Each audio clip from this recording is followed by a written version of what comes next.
At its core, Mafia 2 is a third-person action crime game. It has all the exciting car chases, all the gunfights and all the melee combat that you'd expect from a game like this. Our target kind of experience was very much things like Goodfellas, Godfather, very kind of adult movies with very serious themes. And for that to happen, we needed the game world to be realistic. Shooting is one of the most important things in the game, and obviously, as we try to be realistic, our weapons are quite lethal. We really want it to feel like deadly combat. What we don't want is the player sort of rushing enemies and doing things like that, you know. You can only take 2 or 3 shots before you actually die. If someone shoots at you, the first instinct is to get behind some cover. It really feeds into that intense feeling that we really want from the gun combat experience. We spent a lot of time and effort on the cover system because the player will spend a lot of time using it.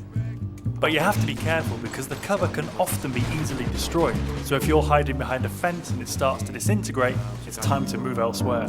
This destructibility was a big thing for us. We wanted to fill the whole city with a massive number of destructible objects, so the player felt that they could pretty much destroy anything. The player can use a wide range of weapons, from pistols to submachine guns. Of course, we had to include the classic Tommy gun that everyone knows from the Mafia movies.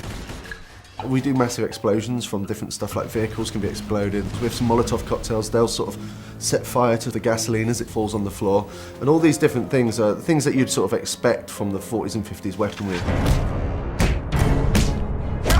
Melee combat in the game is a really sort of visceral experience. We wanted it to feel really brutal. So it's a very simple system. Using 2 buttons, you perform these either hard punches or light punches. And then using a combination of these, you perform these finishing moves. And the coolest thing is these finishing moves are sort of context sensitive as to where you are in the world. So if you're stood near the hood of a car, then the player might punch a guy and then sort of smash his head against the hood of the car, which is a really cool thing.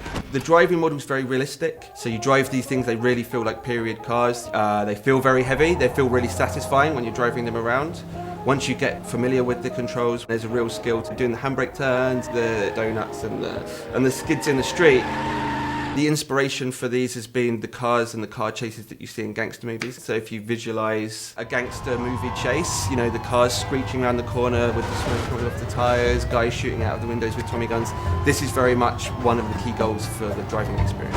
We've got like a few features in the game which allow the player to sort of like personalise their vehicle. In the body shops you can customise the car a fair deal. You choose the car that you like the best. You know, I'm going to choose to take this car on the mission because it's better than every other car in the city. I think that's a pretty cool decision to make. Our gameplay is great. We've got shooting, car chasing, everything a game needs, but we also need to link it to the story to create a believable game. We needed to move away from some of the more arcadey conventions that you see in other open world games and focus more on a realistic experience for the player, so the player behaves like a Mafia gangster.